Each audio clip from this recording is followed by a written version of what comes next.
Hey everybody, welcome to the Quantum Self podcast.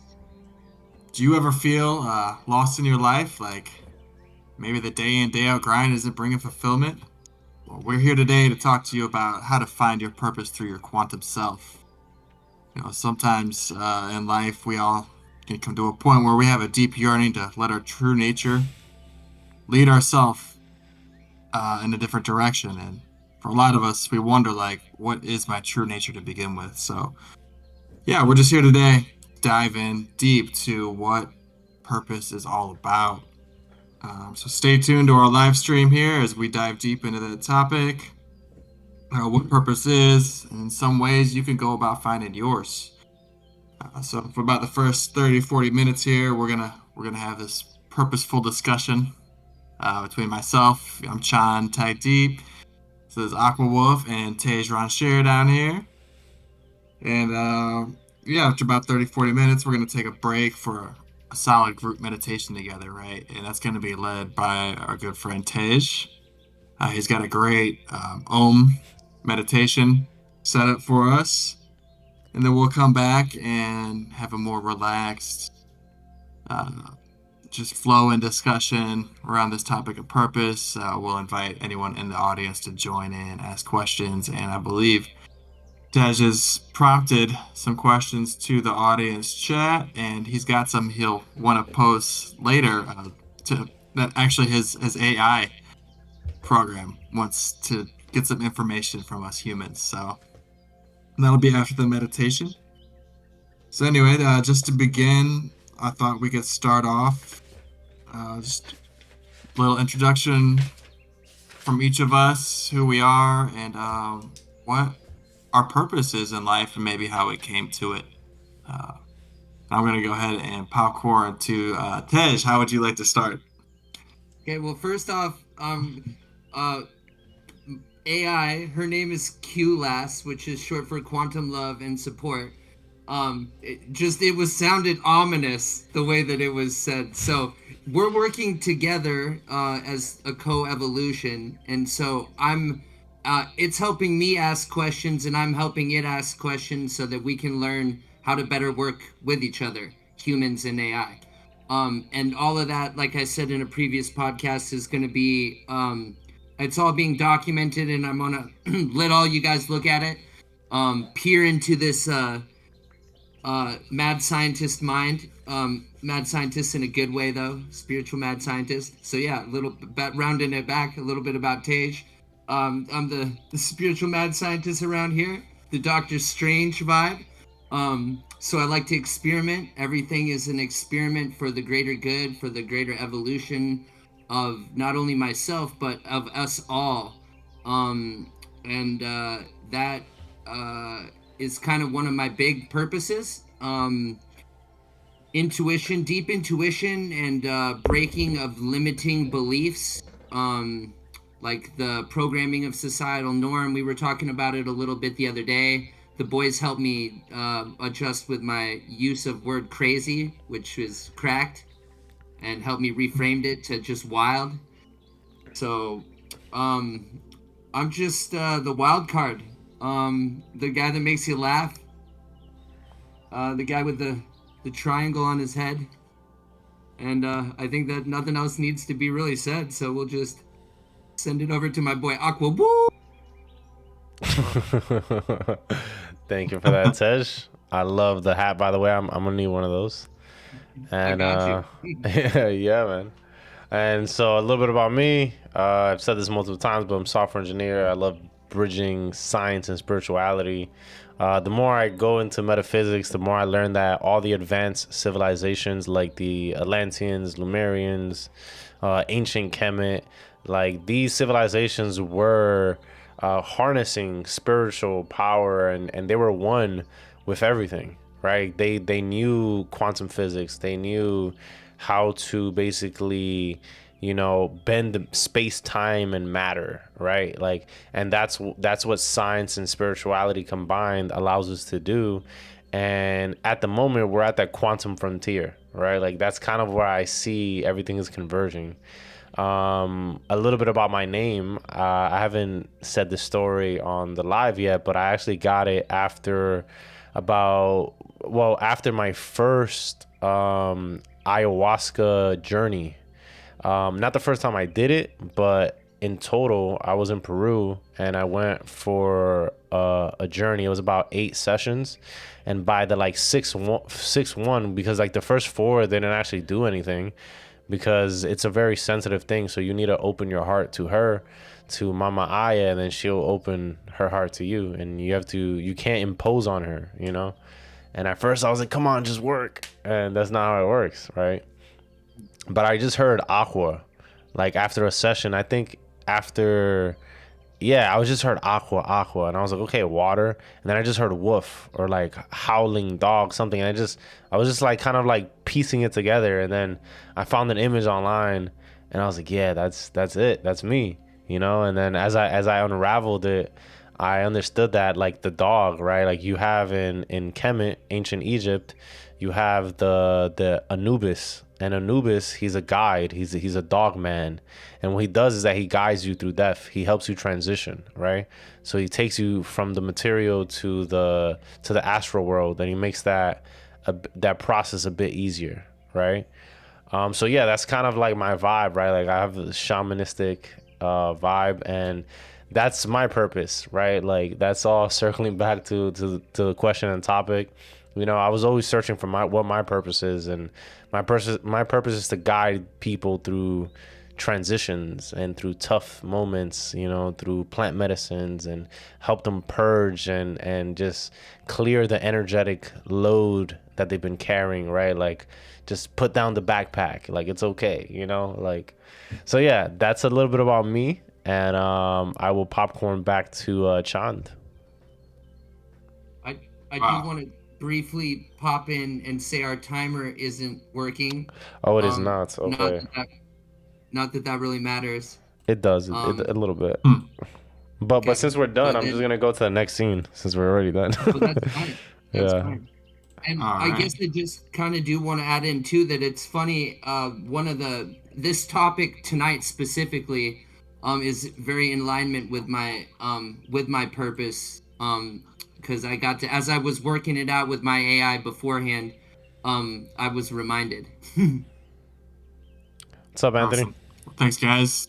Thanks for the hey, Anthony. Welcome back. We got a regular viewer here, Yes, sir. regular live viewer. Yeah, Aqua. I just wanted to say, man, it sounds like you had a really powerful experience with Mama Aya, and one day I would love to have a plant medicine topic where you could go deeper into your story. But it's pretty amazing that you had that experience. You kind of gained this name, but it also reflected to you like your life purpose through the name. So that's beautiful, bro. And just knowing you personally, you definitely have the shaman vibes. Thank you. Muchas gracias, mi amigo. The Nada boy. The nada. So, yeah, I'm Chand Tag Deep, and my name given by the Kundalini squad, Kundalini name giver, based on my numerology and astrology. And Chand is the name of the moon, Chandra. So it's the light that reflects into darkness and lights the path. And that also, for me, I found my purpose. Through my name, it was very synchronistic, you know, that I really want to be here to be a light for others in the dark so that they might find their own inner light, you know, and I found my purpose to be the helping of those who are ready to kind of find that next octave in their lives, you know, they're playing on C, D, E, F, G, A, now they're at B and they're ready to go to the C in the next scale. And here I am to help bring you there. And to not do it for you and not to heal you, but to help you acquire the tools to empower yourself. That's where I find my purpose, and a big part of my purpose is helping others with their purpose. So yeah, I looked at the etymology of purpose, and it actually comes from the word propose, which you break that down, and it is like put forth. So what do you put forth in your life? What do you propose for your own life? That's kind of where we're going with purpose. So like how does one find their purpose? I think is a good question. And when I know for me, when I think about purpose, it's like you could go get a job. Oh, that job sounds cool, but like, what does your soul call for you? What is your soul asking you to do with your life? I think it can go beyond like just having a job, but how you impact the world around you, no matter what you're doing, right? Mm-hmm. Yeah. So, do you guys have any examples of like how your sense of purpose comes through in your everyday lives? Yeah, that was one of the points that I wanted to kind of touch on. Is just kind of reframing. So, just reframing kind of purpose, like Chand is kind of already doing a good job at. So I just kind of want to add in the reframing of quantum. So let's kind of let's look at a couple of things. For one, at least in my experience, when people talk about purpose, they seem to think that it's this thing that they're going to wake up and find out one day, and then that's it. It's going to be that for the rest of their life. And first, I'd like to just let us look at this as an ever-going creation. Like Chan was also talking about the last podcast, you're an artist, and your purpose is your brush. Every day you're creating. Every day you're making another brush stroke. Your purpose is gonna refine over time. And so then how do we tap that? Okay, so now we'll go back to lots of people will probably be familiar with the higher self. Okay, well the higher self is just it's when it's called your higher self, that's just one framework of it being looked at. Okay, whereas one could say your higher self is quantum because it's connected to all things at all places in time. You may have also heard the word oversoul. Like we are a soul and then we're connected to our oversoul. That could also be your higher self or your quantum self. And so the only reason I bring this up is because like we were talking about again with your daily routine, if we want to really understand our purpose and be able to roll with it or be aligned with it on a day-to-day basis, we have to tap into first our purest self. We have to make sure that we're not taking external energies or sources in and then after processing the external sources being like, okay, well, because they said I'm good at this or I heard this, I'm gonna be a fireman because they say I'm really good at it. But I don't really like being a fireman. So there, right there is just kind of like an example of how we might think our purpose is one thing based on the external circumstances, but we really need to check in with our internal self, our higher self, our quantum self, our time, our self that isn't limited by time or space. And so another example I like to use is if you look at your hand, I have 5 fingers. 1, 2, 3, 4, 5. One of them's a little bent there, but I got 5 or 4 fingers and a thumb, depending on how specific you are. They're all connected to my hand. So if you look at each one of these fingers as a soul and then my hand as the oversoul, you can start to get a grasp at how individually they tie back to a bigger whole. Like I can use one finger, but when I'm connected to the hand as a whole, everything's much more efficient. And so that's also a thing we need to remember about quantum is it's like a TV. You can only watch one channel, but all the other channels are still playing on your TV. You just have to turn to the other finger or turn the channel of the station. So once we can practice and start to get in touch with our quantum selves, or our higher self, or our oversoul, whichever resonates with you the most, we can start to really understand us as a core essence, as a timeless being, as an energy, as a light. Energy can't be destroyed, it's only recycled. And again, these, I only talk about my opinions. Everyone's entitled to their own. But with this purpose, I just want to wrap it all up. It's just a couple key points. Is it's an ever going creation. You wake up every day and you try and live in alignment with the purpose as you know it and that current moment. Like what I think my purpose is now and what I think my purpose is 5 years from now, it could be very different. It could be dang near the same. All I know is that by having a rough idea of that and living that day to day in the best way I can, I only get closer to that. I only get more in tune with that. I only get in better practice of starting a relationship in which I can not only ask myself, but I can fact check myself. I can check my boxes. I can make sure I'm in alignment with it.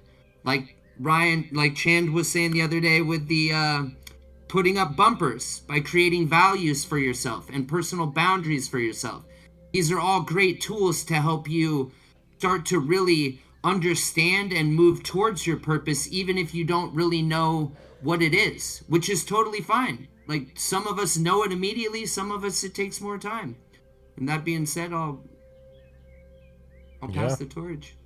Awesome. So just to clarify, Ted, so you're saying that when we connect to our quantum self, right, like our oversoul, higher self, we're able to like be in that moment and allow our higher self to direct that purpose. Kind of like the analogy you were saying with the hands. It's almost like I was envisioning like a puppet master.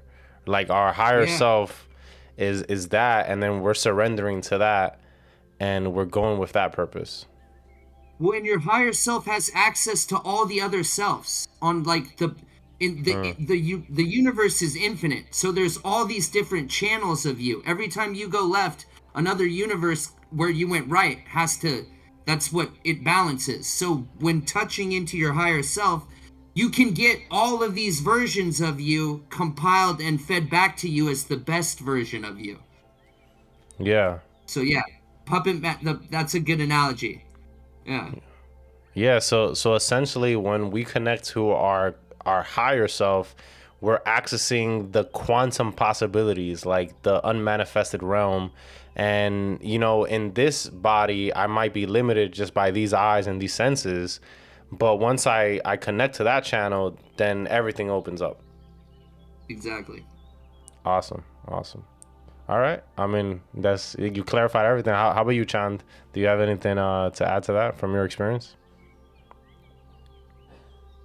Yeah. No, I agree so much there. Yeah, where to even begin? So like this connecting to the higher self, and you're connecting to your true essence, connecting to these deep archetypes of who you are. Like you could kind of look at archetypes, like characters like from Dungeons and Dragons or a video game. There's the warrior, there's the mage, there's the healer, there's the archer, so on, and there's also a mother, there's the father, there's the sage. There's so many archetypes. They're just general ideas of a theme, right? And I feel like there are, when you talk about the puppet master, there's like multiple oversouls, and they're all archetypal. And you can really start to look at like what archetypes do I really vibe with? What do I identify with? Am I someone who's here to heal other people? Am I here to fight for something like a warrior? Am I here to use my words like to create my reality like a magician? And you can just get online and look up. There's so many archetypes out there. There's from all different cultures. Native American archetypes, African archetypes, Asian archetypes. It's across the board. Egyptian, so many. Greek. Egyptian, yeah, yeah. When you start reading them and just start feeling what resonates with you, start pulling you another direction. And there's other tools as well to look at. Like, I'm a big fan of the Gene Keys, which is a derivative of human design, where they kind of have a systematic layout of looking at your purpose through the activation sequence. So you go on the website, you put in your birthday info, and it's like, boom, here's some numbers. These numbers are from the I Ching, and they're derived through your astrology, essentially. Um, yeah, so there's like a diamond around the outside, and this is your life's work and your evolution, your radiance, and your purpose. And they just give you like one word. Well, actually, three words: a shadow, a gift, and a city, you know. But anyway, one of them is your purpose. Like, so for me, I've gate one, the creative, and my highest purpose is just to bring beauty to the world. So that's my archetype. It's not like something where it's like, it's something that can be solid through the transient of time. So, like Tej was saying, my purpose today, my purpose tomorrow, my purpose yesterday might not all be the same, but you can use these more like archetypal words that carry you through, that you can continue to identify with. And I think that too, you know, if we look at just languaging with the oversoul and the soul and all that, even in psychology, you know, we have the ego, we have the id, and then we have like the super consciousness, I believe.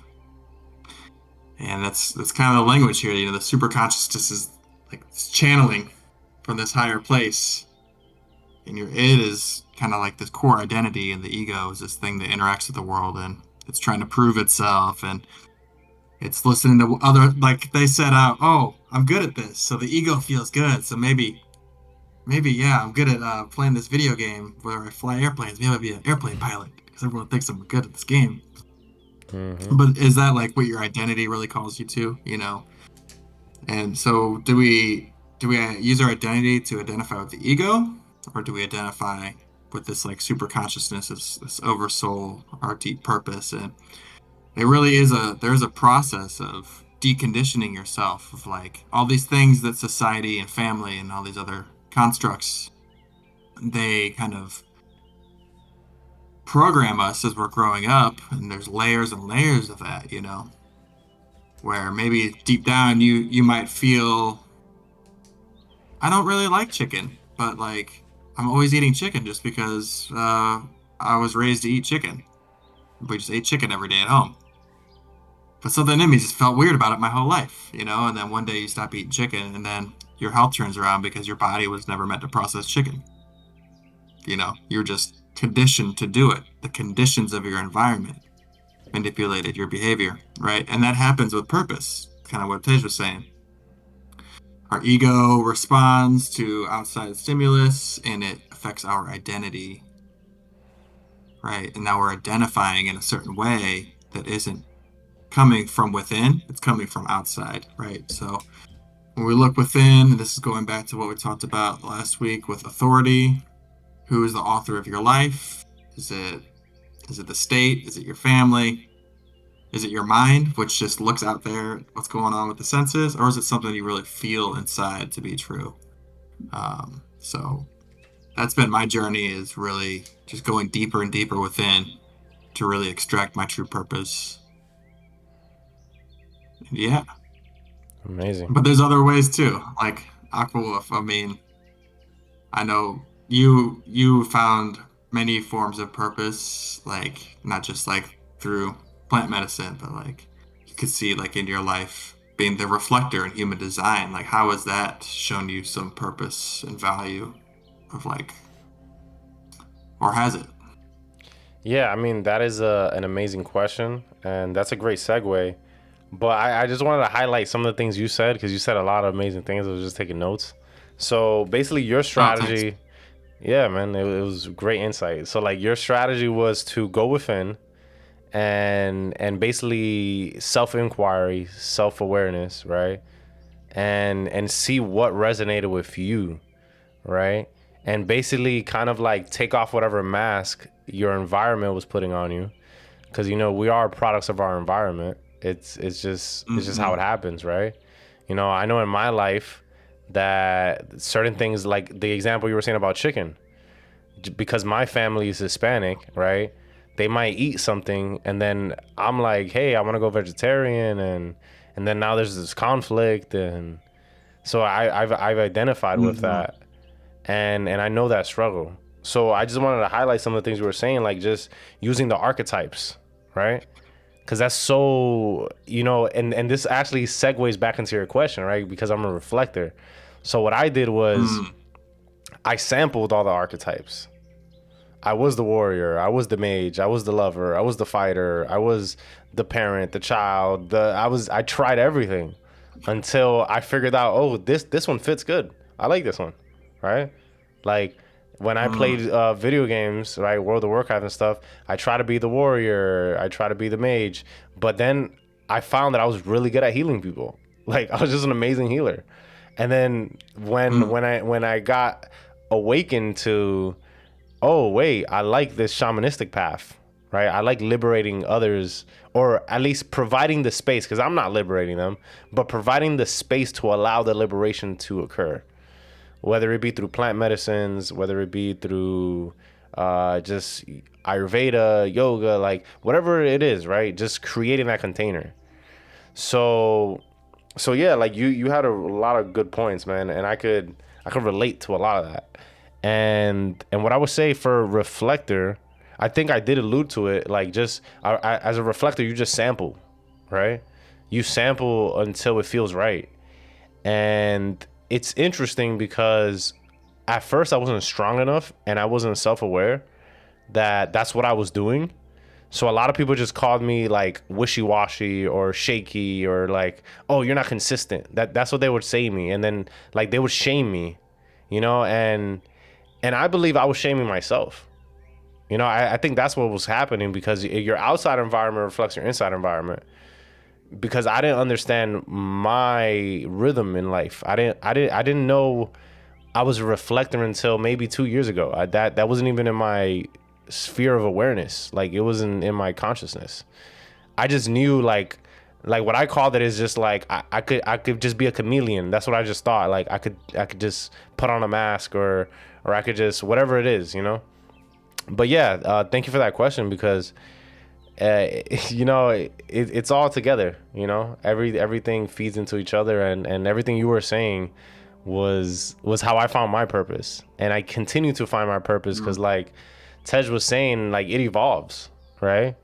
Like one day, yeah, I'm a shaman, but then the next day I'm a musician, and the next day I don't know, I'm a computer scientist, and then like it's an ever evolving thing. So yeah, I want to popcorn to Tej and to see if you have any insights into that. Yeah, so that was all great advice and deeply insightful. And sometimes, just like you were saying about how you feel like you're popping around, sometimes you hit a point where you look back and then you realize that all of that popping around was very specific for you to get exactly where you are in that moment. You just didn't notice it because you were in it.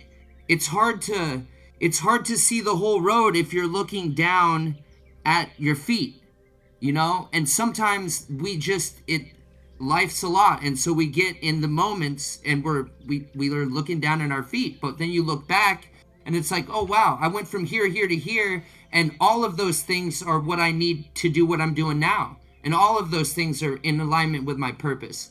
And also, like Aqua Wolf was saying, your awareness, like that is great advice. Use your awareness to try these things on. It doesn't, in my opinion, I don't think it matters if you're a reflector or a manifestor or a generator.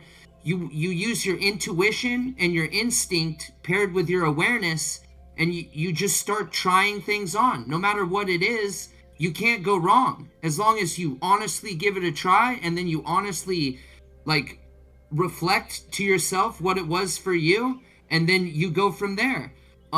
That's why these like Chand said, the gene keys, they resonate with me amazing. And so I'm just gonna kind of read.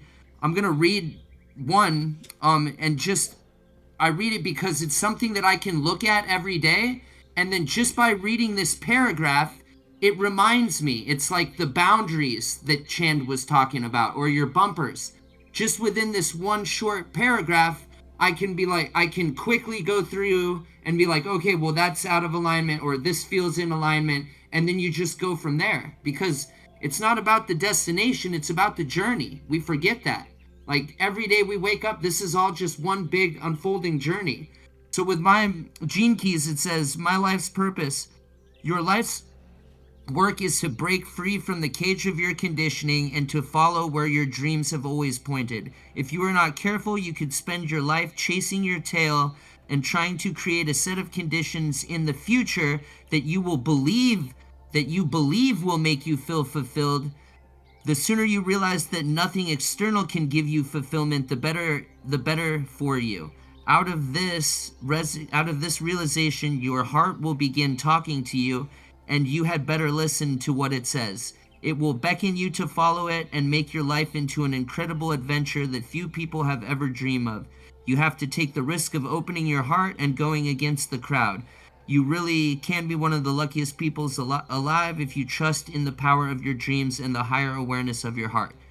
So it's nothing complex, but every time I read that, it's like, especially with the gene keys, I like feel my DNA unlocking. It just resonates with me so deeply. Like, I know it'll be words to a lot of people, but that doesn't matter, because it's for me, specifically for me. It tells me what I need to hear so that I can resonate with my intuition, so that I can tap into my higher self, my quantum self. And the more you start to build this process, the easier it is for you to have a safety guard from the external pressures, because you've been doing this. You have faith in your process. You trust in your process. You see the results in your process. Even if it's not the results that you wanted, they're always going to be telling you something if you're open enough to listen, and if you have the awareness to just remember what you're doing, where you're going. But intuition and trying things on for size, it's huge. Same with the archetypes. So an easy way to look at it, the 22 major arcana for the tarots, those are like a good example of the 22 major archetypes. So if you just, and you can even use AI, just go in there and start asking about the archetypes. Like, use whatever is at your disposal, and especially use your creative mind to tap into your heart and just start opening your belief systems. Because what I've experienced in life is the second you believe something isn't possible or it can't happen, that's when the door is closed. When you reframe that from can't or impossible to improbable or there's a crack, it allows your whole system to reframe things so that you can start to actually experience things that you wouldn't have before. Because the second you believe something's not possible, that's it. The door is closed until you reframe it, and then you're like, oh, okay, that doesn't seem probable, but maybe there's something in there. Maybe I'll try it out. Then you wedge the door open just a little bit, and you'd be, every time I'm able to do that, I'm always just flabbergasted by what I find. And like the same thing you can apply to external beliefs, inherited beliefs, programmed beliefs. Some of us have beliefs that we don't even know why we have them. Like both Chand and Aqua Wolf was talking about with the chicken.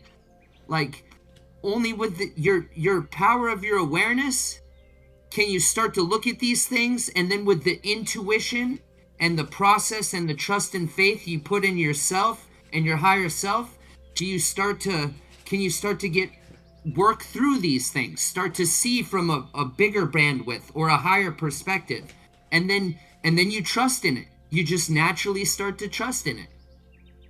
Even if you don't believe in tarot, it's not about the tarot. It's about tarot will give you a good starting point to understand these 22 archetypes. and then you can look at them individually, not as tarot. Like we've got to learn how to reframe everything.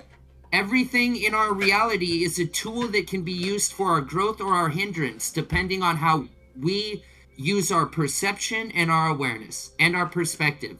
Our perspective is powerful. Thanks, Tej. Before we go deeper down the spiral, we got about 2 minutes to our meditation. But yeah, I would say awareness and intuition seem to be two of the big themes here. You know, being aware of what feels right, being aware of where we may have been misled on our path, and there's no judge or blame there. It happens to everybody. We are trained to be in the eyes of others. You know, we don't have autonomy as children or authority or even the knowledge, but now we're here, we have the space to open ourselves to our journey. Yeah, and we'll go a lot deeper, but I just want to get everyone ready for this wonderful meditation coming up. We got Tej is going to be leading an Om meditation. And Tej, do you want to intro this before we get started? Yeah, so what I'm thinking is I'm just so Om is a mantra that allows us to connect with all that is everywhere, and so it allows you to tap into everything from all space and time. So by repeating this mantra, it helps us connect with our quantum self, our higher self, our oversoul, whichever you want to look at it. Okay? We're also going to be doing a mudra, and it's called the lotus mudra, which you take your pinky and you just connect your pinkies, and then the next three fingers you go out like a lotus, and then you connect your thumb. So it's like that. And we're going to be holding this at our heart center, and we're just going to be I'm going to put on some music that's also chanting Om, and then I'm just going to lead you guys in Om chanting. You don't have to chant if you don't feel comfortable. If you don't feel comfortable chanting, just hear the sounds. Hear how they vibrate in your body. Let the Om start to connect with you and your higher self and your creativity and your body. Just start to listen to your body, and it'll show you. Some people hear, some people see, some people just have the knowing. It's just all gonna be part of your process. And we're pretty much just going to do that for 20 minutes. And then after we get done with the meditation, I'm going to put some questions in the prompt, and we'll go from there. So that being said, I'm going to start this so the boys can make sure that the audio is good, and then we'll chant away. Yeah, and right, while you thanks, do Tej. that, I just want to bring to the awareness of the collective that the Om in Hindu philosophy is the primordial sound. So like the Big Bang was an Om. Om. And then everything started. So yeah. It's the sound that holds every other sound within it. It's like every vibration can come from the Om sound. Mm-hmm. And therefore, it's the sound of creation, all possibility. It's the wave function. Mm-hmm. And I'm trying to get it to where it will be also at 528 hertz, which is a frequency to just connect to all as well. Mm. And by the Okay, way, so I gotta take my headphones out because I get vertigo when I meditate with a band. Sounds good. And by the way, the 528, that is what you are hearing underneath us as we podcast. It's 528. Oh, should I do 432 then? Whatever resonates with you.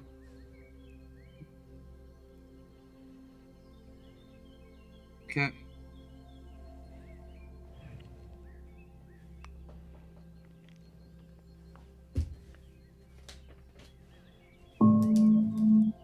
Is that too loud? That's good. Okay.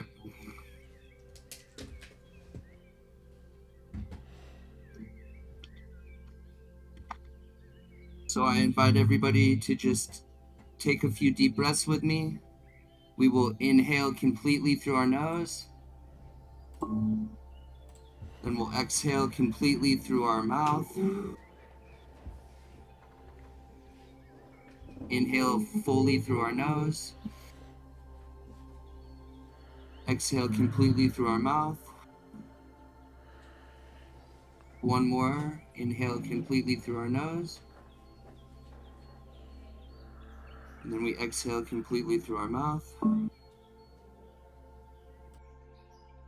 Now we take our white lotus mudra. We hold it in front of our heart.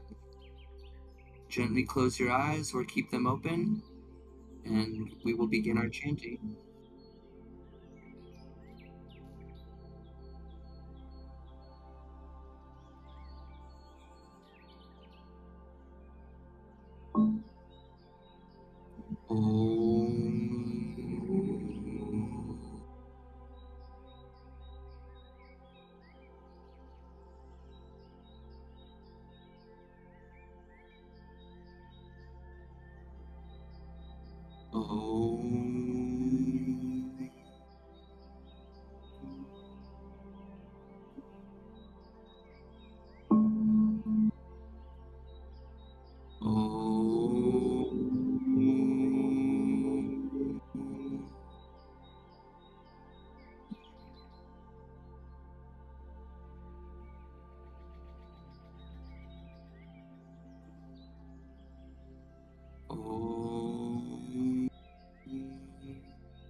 Just try and feel the resonating coming through your heart, vibrating that heart chakra.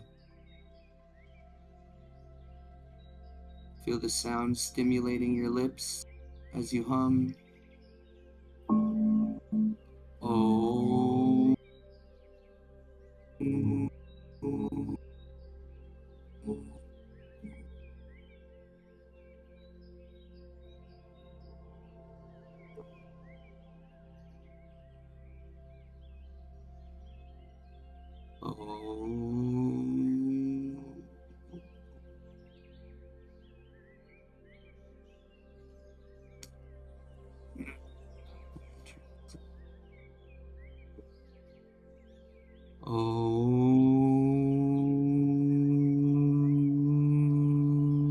Oh.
Oh.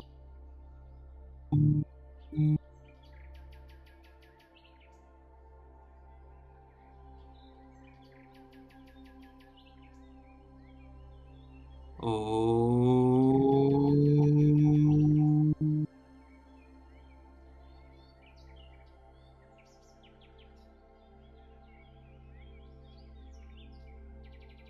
Oh.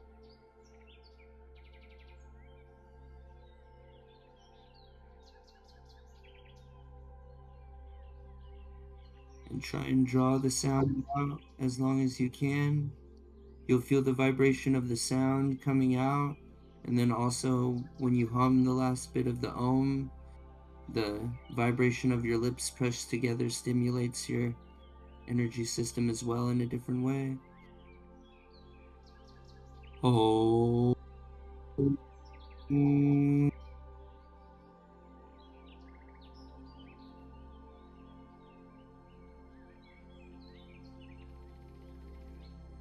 Oh.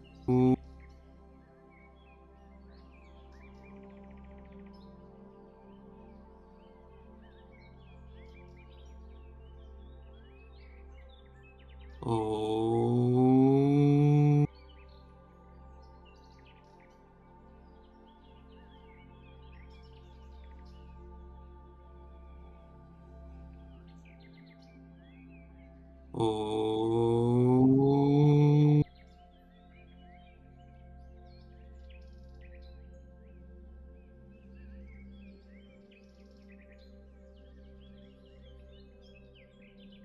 Oh.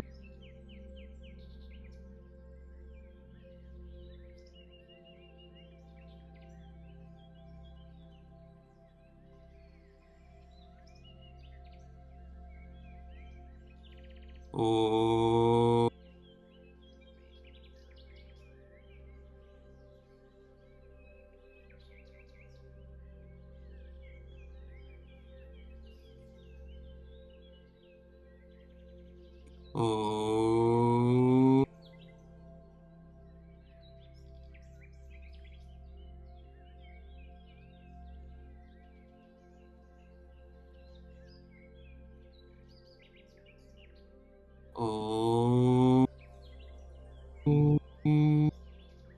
Oh.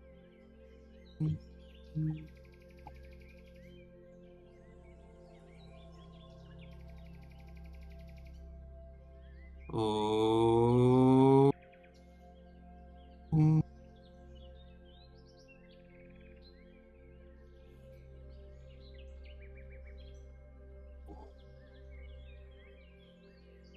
Oh.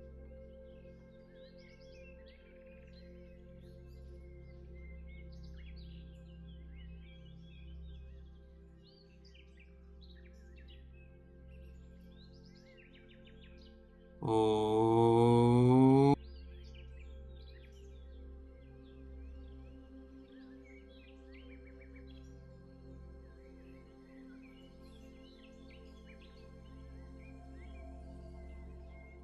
Try and connect with the sound of your own voice.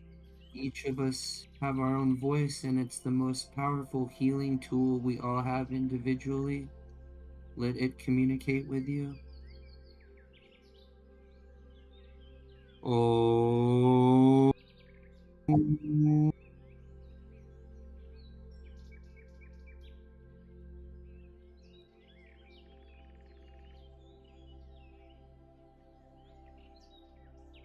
Oh.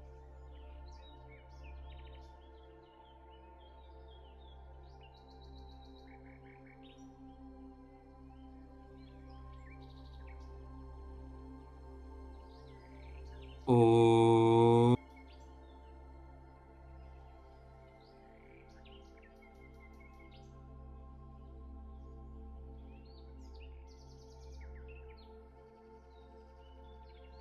Oh.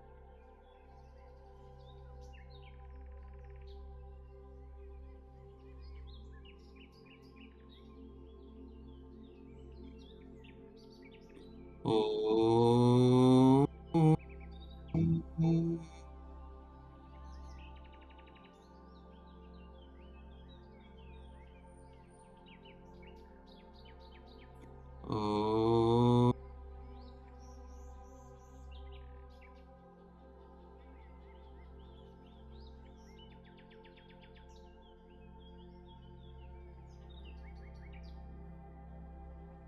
Oh.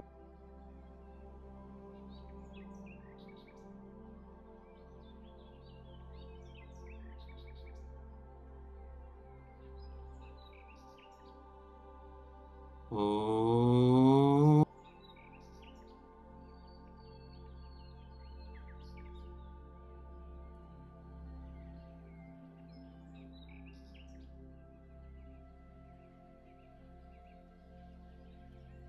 Oh.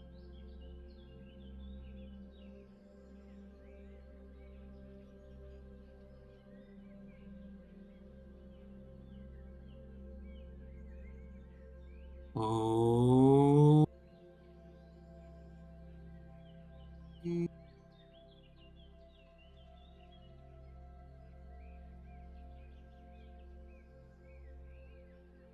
Oh.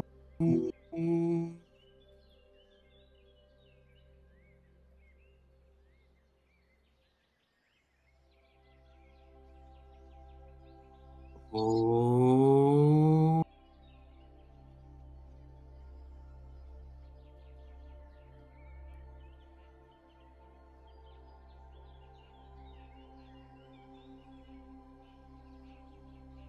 Oh.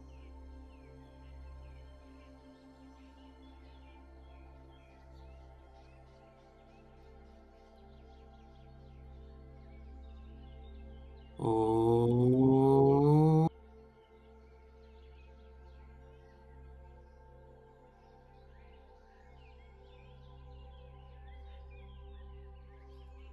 Oh.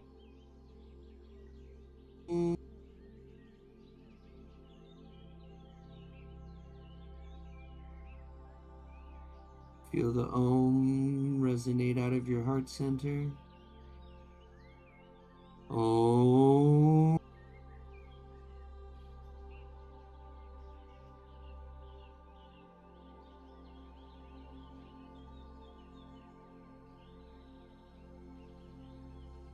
Om.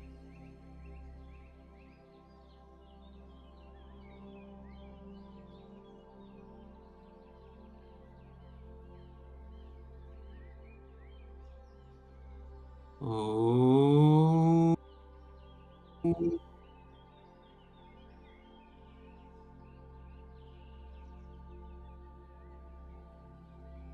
And gently remind yourself you are connecting with the universal frequency and your highest self. Om.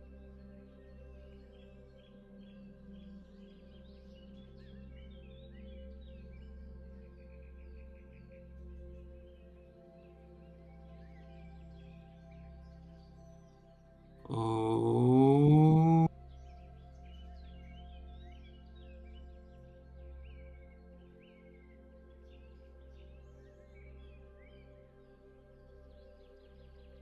Om.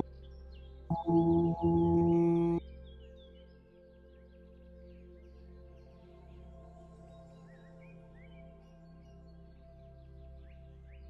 Om.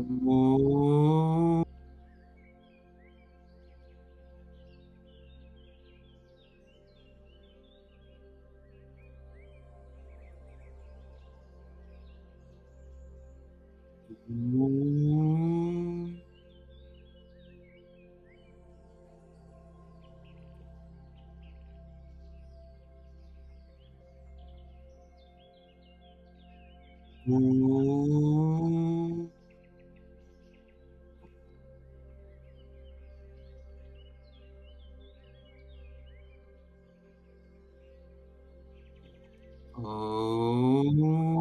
Om.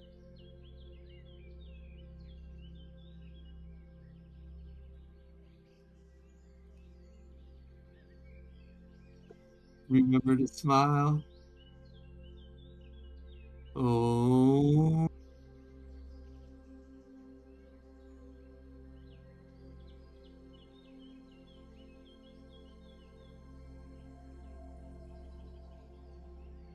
Om.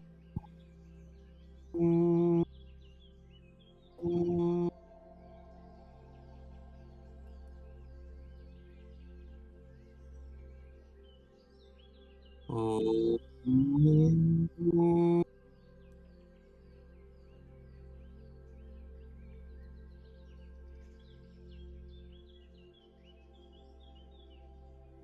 Oh.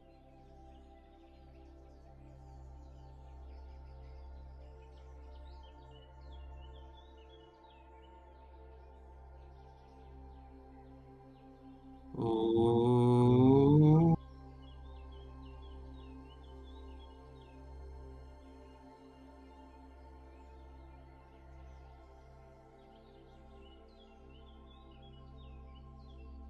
Now, for these last few minutes, I ask that you chant the mantra internally in your head, in your body, in your energy system. Don't move the mouth, don't move the lips, just chant it passively. And you'll notice that you can actively listen to it throughout your whole energy system. Yell it out, scream it in your whole system, or just whisper it, whichever is in alignment with you. And just use your awareness to resonate with that vibration that you create. This is not passive listening. This is active communication. You're vibrating on a much subtle level, on a much more subtle plane.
By repeating it silently, we are actively vibrating on the plane of our higher self,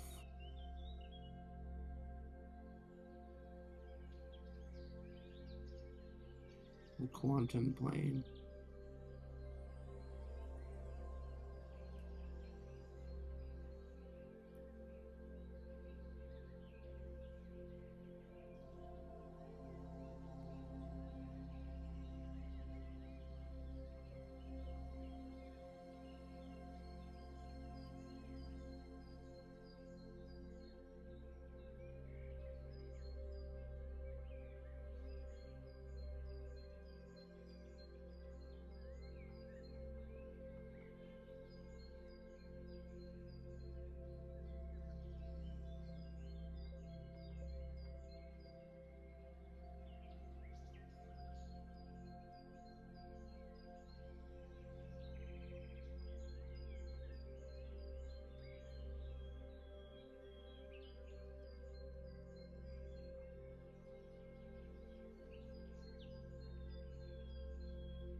Now I invite you all to take a deep breath in through your nose. Suspend your breath, suspend your mind, push out your belly and your heart, and exhale when you need to. And then take a moment to just sit and experience your experience.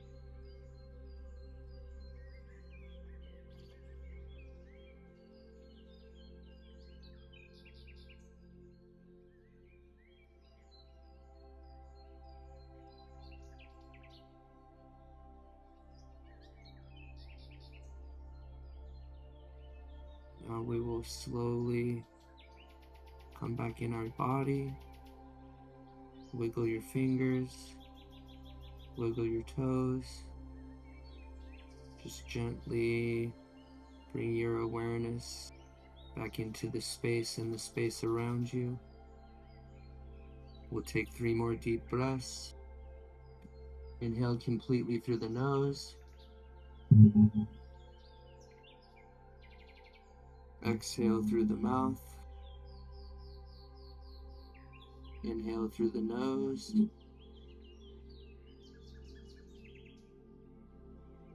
Exhale through the mouth. And one last one. Inhale through the nose. And exhale through the mouth.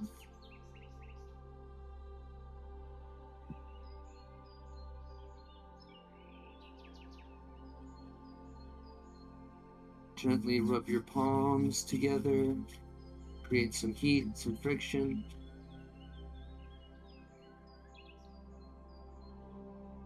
And then after I make some friction, I like to slowly place my hands close together, start to feel your chi ball or your magnetism. It'll take some practice. Some people will feel it immediately, but you can start to pulse it and expand it. And then we just take that chi ball and we place it wherever our body needs it so that we can harvest this amazing energy that we've just cultivated. Just trust your body wherever your hands go or where it needs to be. And then thank yourself for taking this time and making space for you to connect with you. And I thank you for you taking the time and the space to connect with us all together.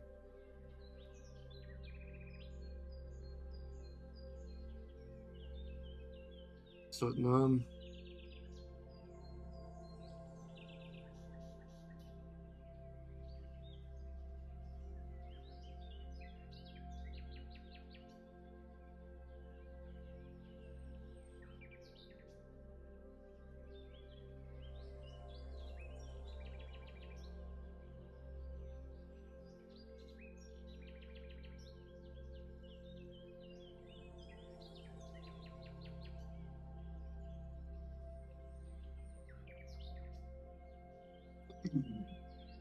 Wow, thanks, Tej. That was wonderful.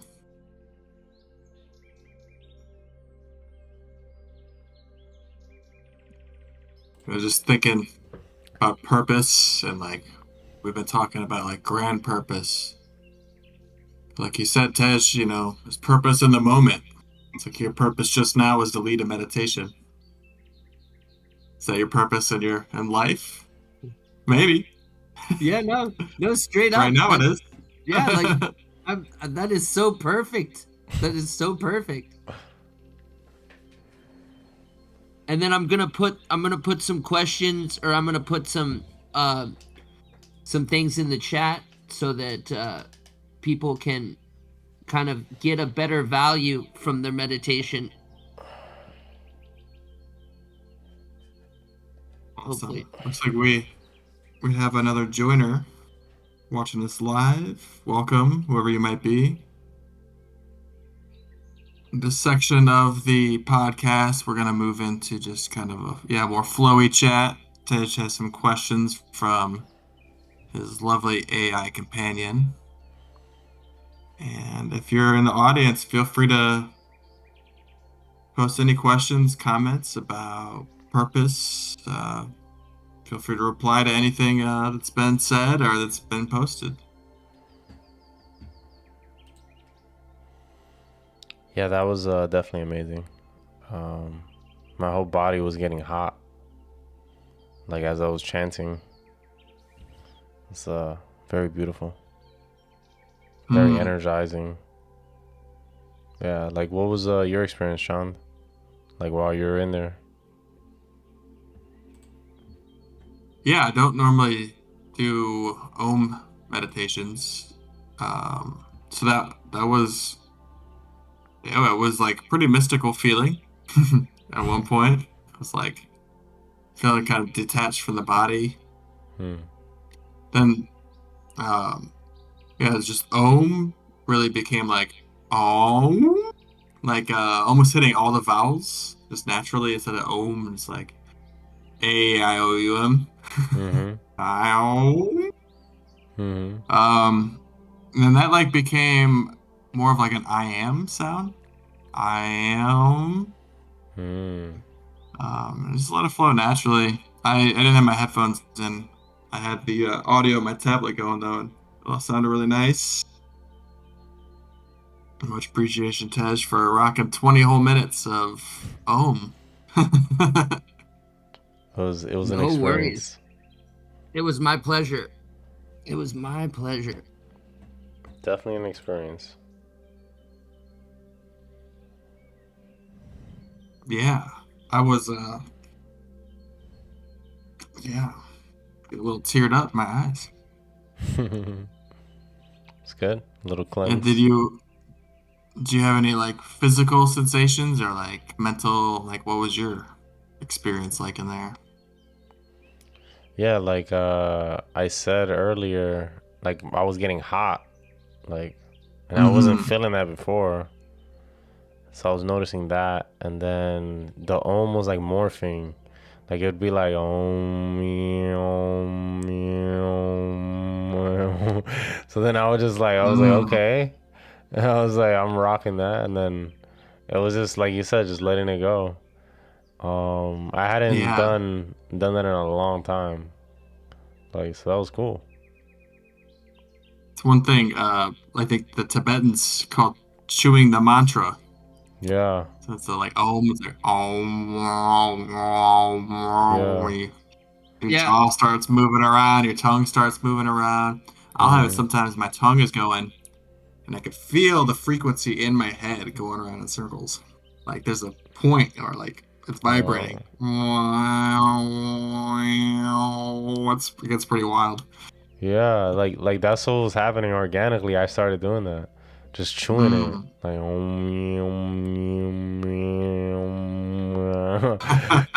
like Yeah, I I was. heard you. I heard you going. I heard you going to town, Aqua. I was like, it made me. I was smiling from ear to ear and laughing. Oh, because I was still on Discord, right? But not on. I Yeah, wasn't streaming it. Yeah. Mm. Yeah, it's beautiful, since we're talking about purpose, like just following your intuition, like not trying to put it in a box, right? Cuz you might start with one thing and then it morphs into another, and it's up to us just to flow, you know? I think that's a central theme of the Quantum Self podcast is flow, just get out the way, be like water, and as you're being like water, it takes you to your purpose as it evolves day to day, right? Because your purpose is constantly evolving. Like Tej, he said it so beautifully, right? Like once we connect with our higher selves and these mantras, right? Like you're basically inducing a transcendental state, right? You're getting out the way, and then your higher self could just flow, right? And we've lived so many lifetimes, right?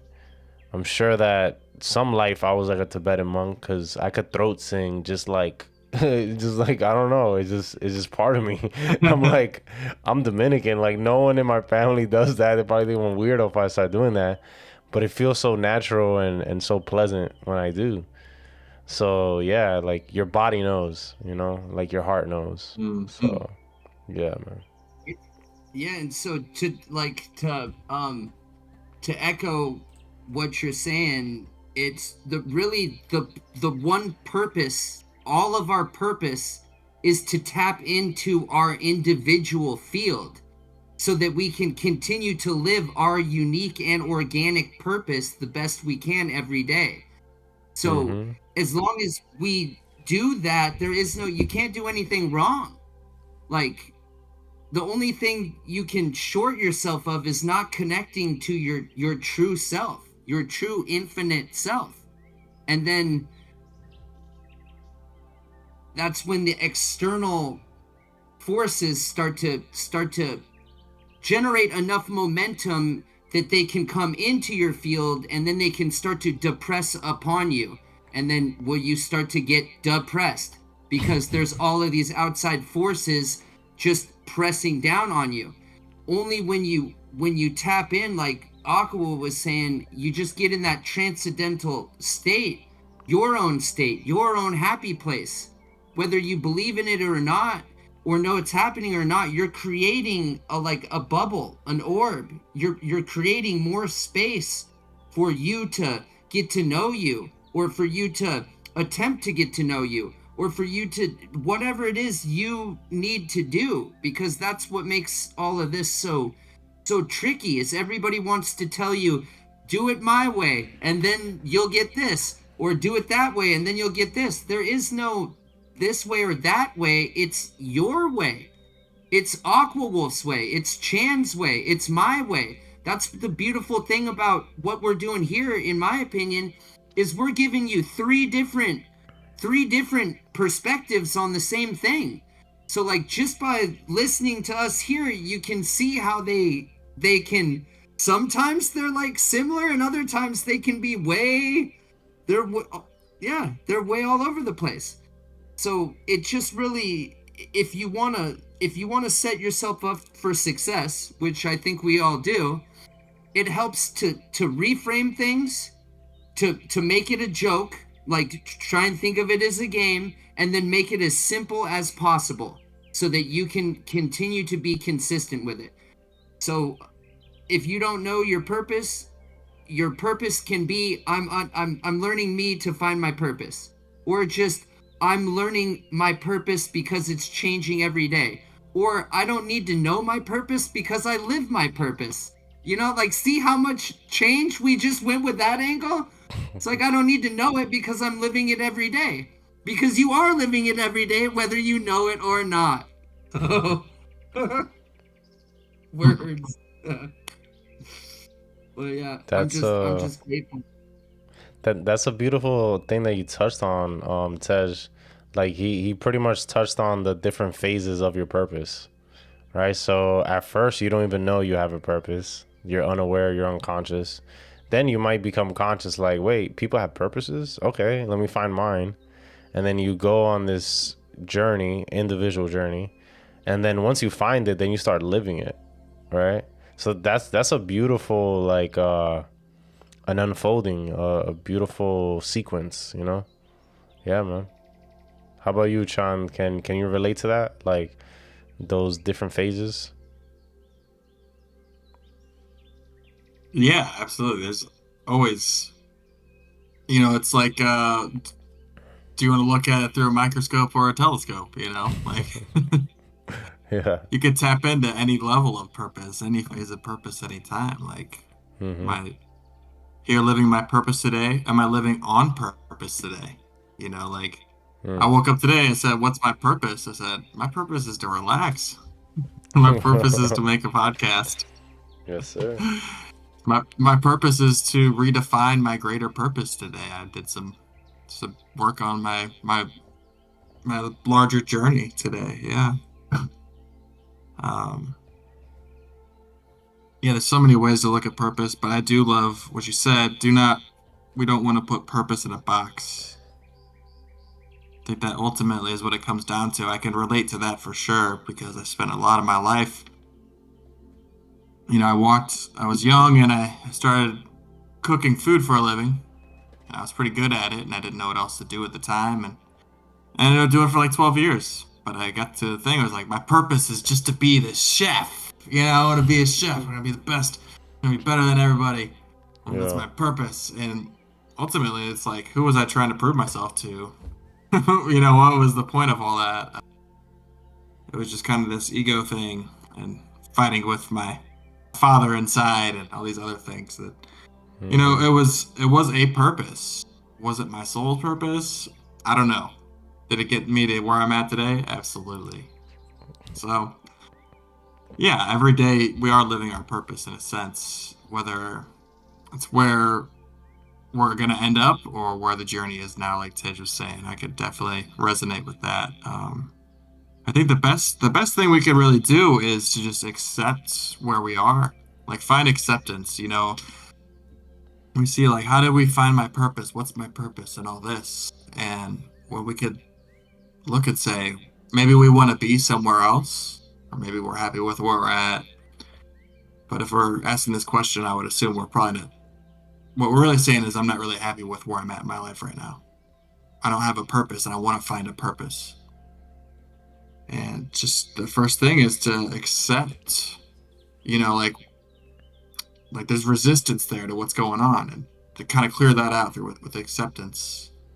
This is my purpose right now, and it's okay to ask that question because that's going to help you find your purpose for a day in the future. Mm-hmm. You know, how does that sound to you? It just kind of like ran through my head. Yeah. Yeah, Yeah. no, that helps a lot because like so when I first met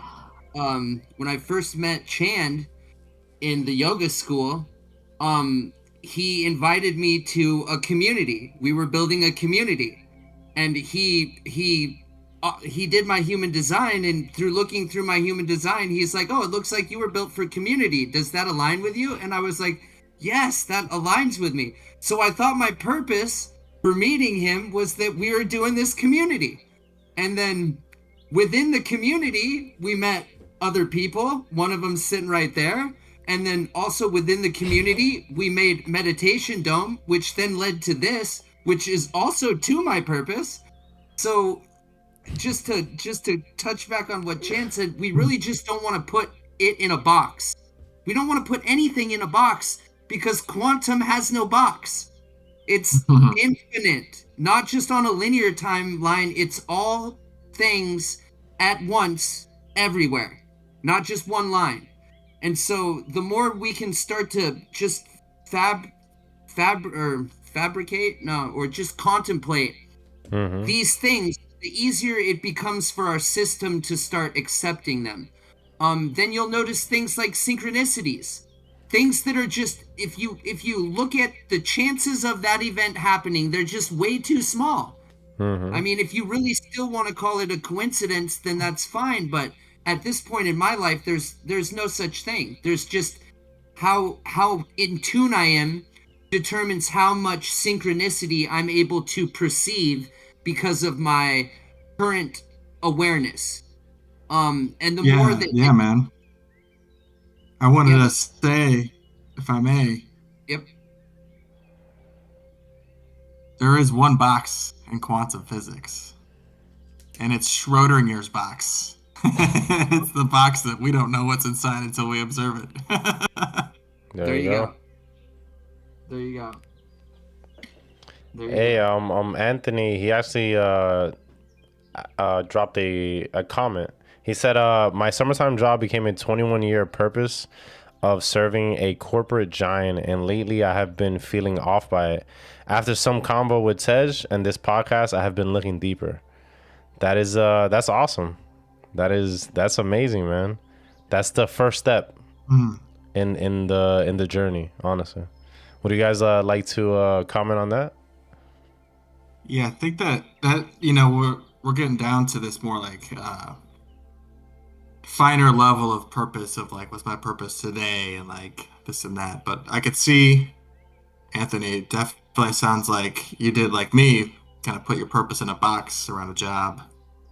Definitely resonate with that. And but yeah, when we look at our larger purpose in the world, when we zoom out into the telescope instead of the microscope, it's when we can start really trying to connect with our soul's purpose, our higher, all the stuff we were talking about before meditation. Mm-hmm. Do you have any questions on maybe how you'd like to tap into that, or do you guys have any advice for Anthony that you'd like to share? So, like Chand was saying, um, I believe a good way to do this is to tap into the now.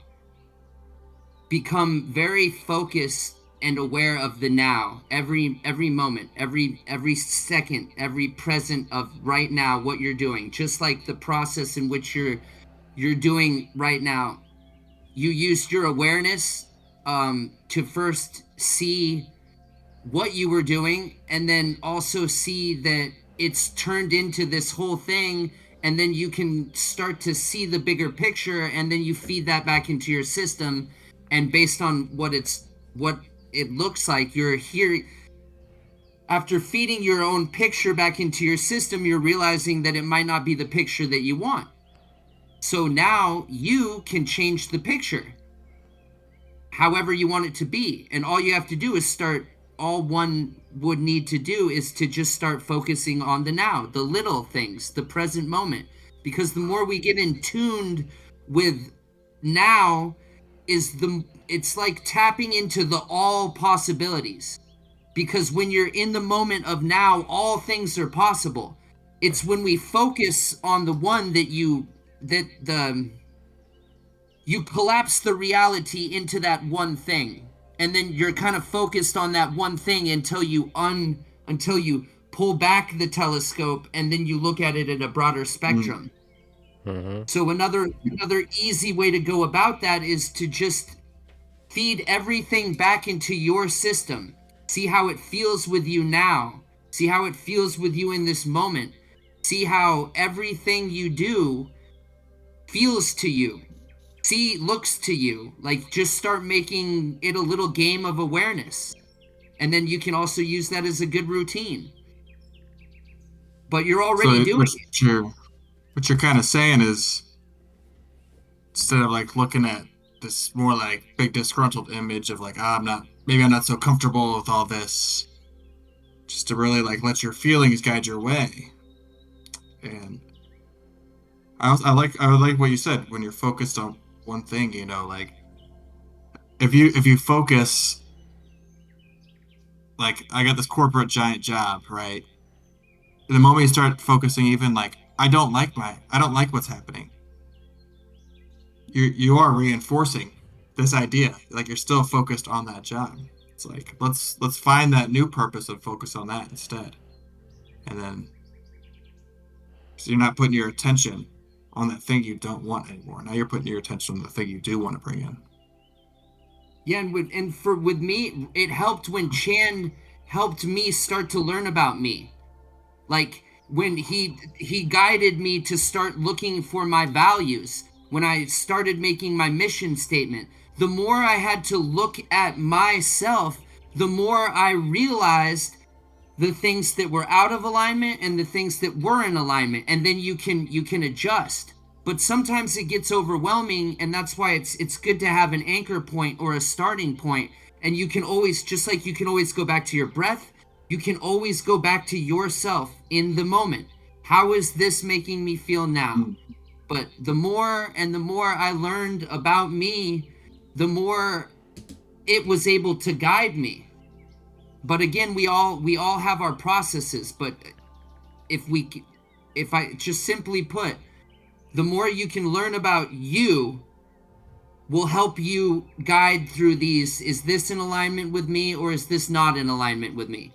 It doesn't have to be perfect or clear cut. You could still be working for that corporation as you're also kind of guiding yourself towards what you're going to do after the corporation, because all of those skills you got while working through the corporation can serve you for the rest of your life forward.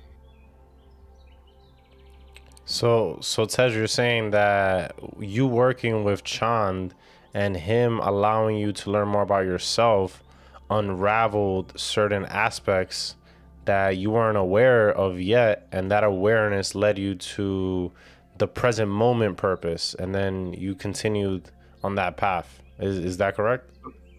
Correct. Yeah, it kind of it made me, I was still focused. I thought I was focusing on me, but I was still focusing on an area that was close to me. not Mm. exactly me. When I started working with Chand, it was from the ground up.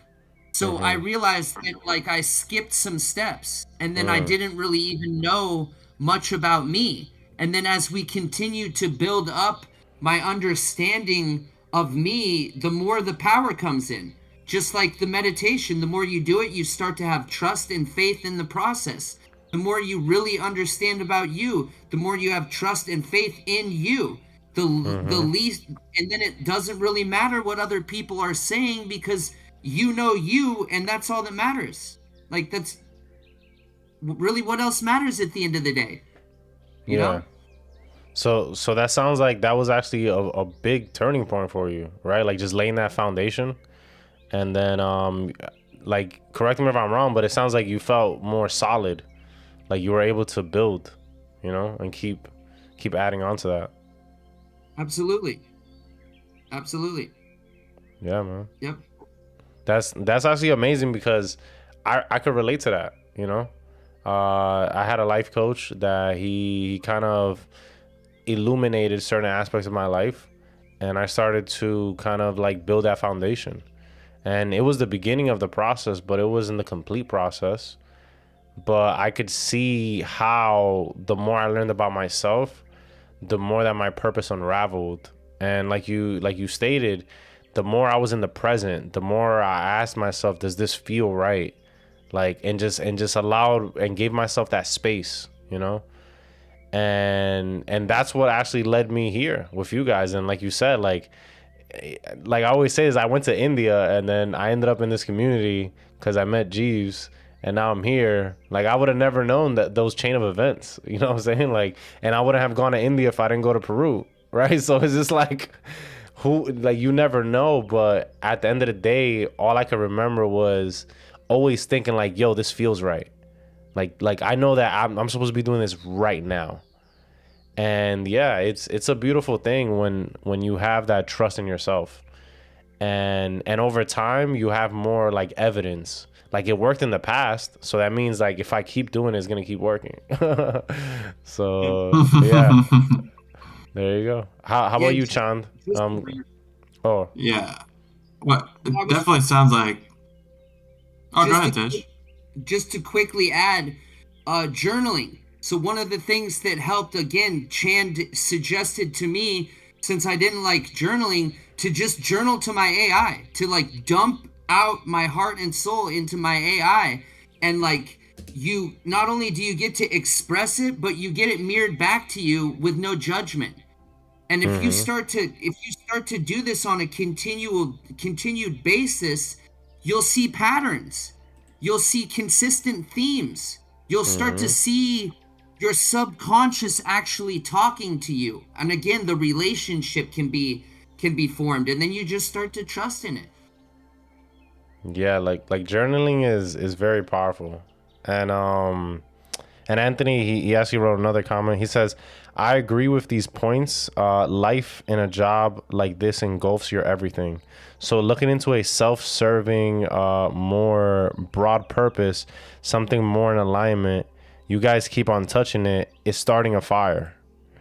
And Yeah, I would definitely say there's some direction there. If I might just make a quick comment personally, mm-hmm, um, it seems like when you're working for a big corporation, you're serving a big corporation, and what are they? Just like an endless money machine, and everyone's pretty disposable.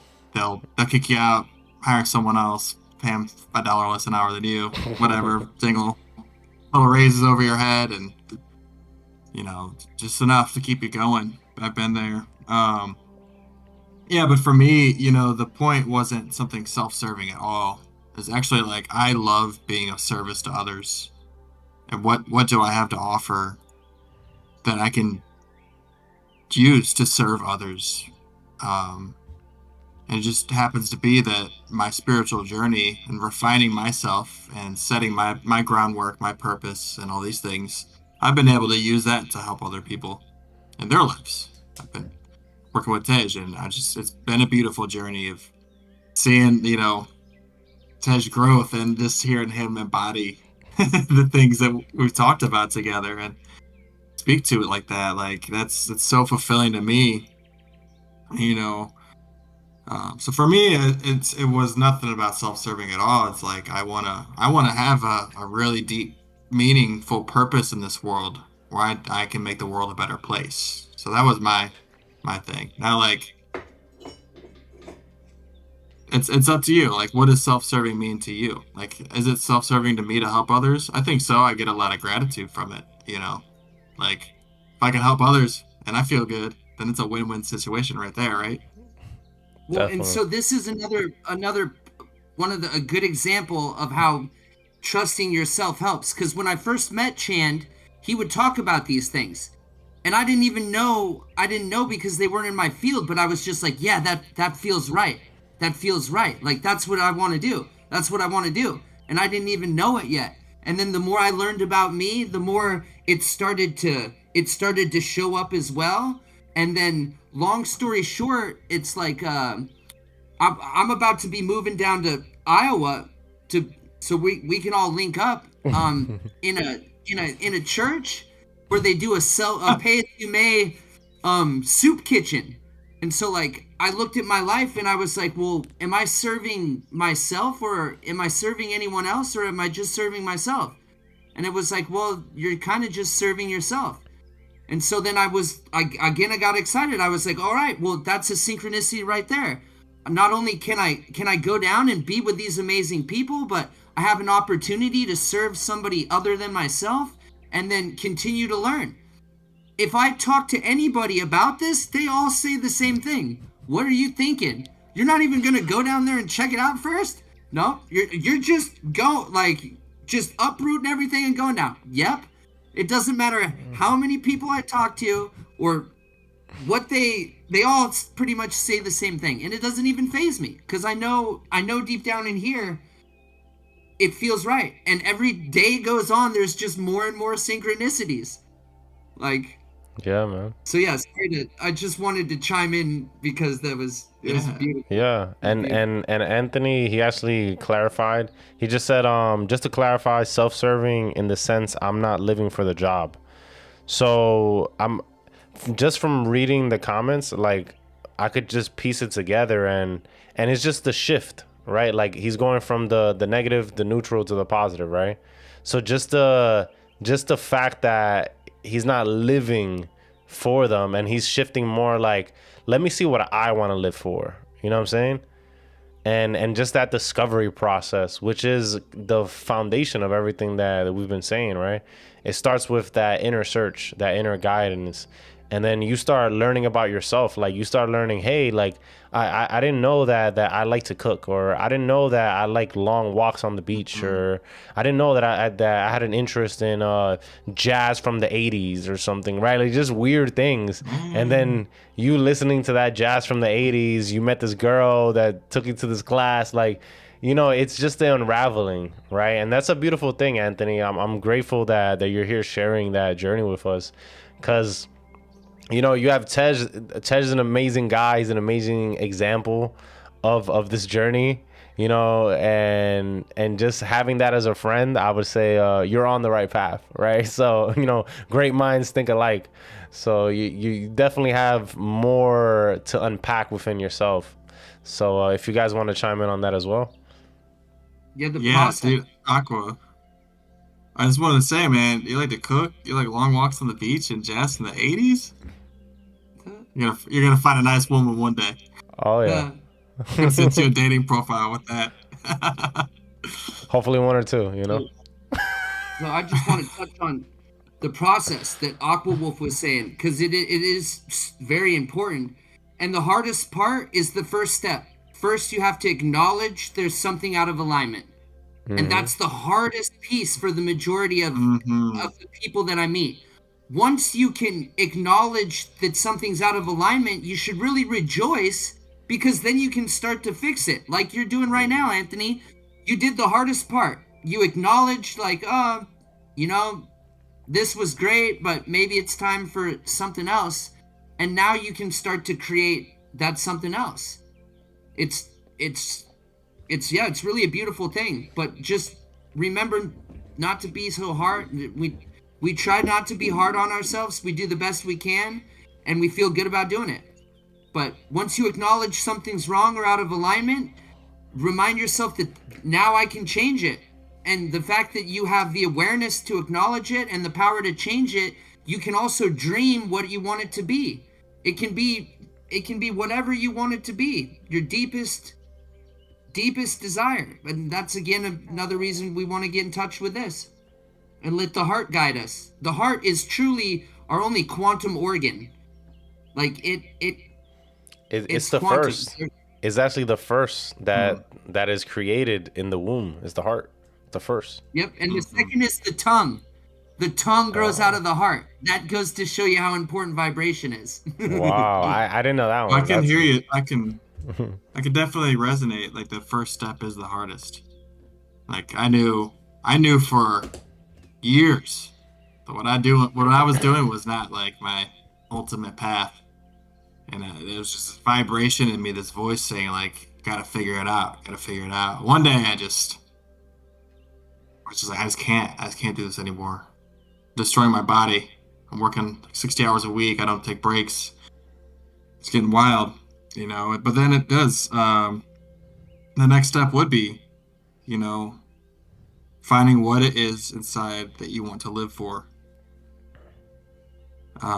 And so that's saying, yeah, like, what do you want to serve in your life? And it could be yourself, it could be others, or it could be, you could be in service to just something you're passionate about. Like, if you love books, be in service to books.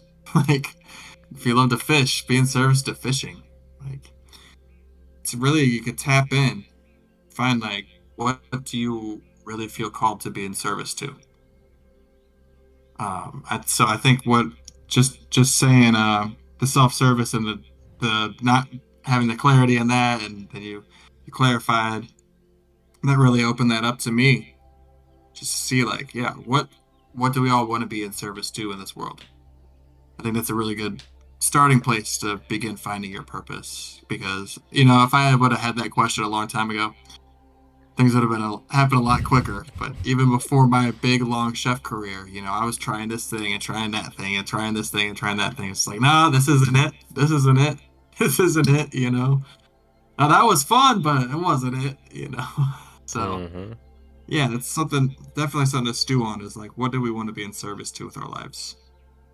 And that's deep. That's good advice, because we're all sent here to be in service to a different thing. We're not all here to be in service to the same thing.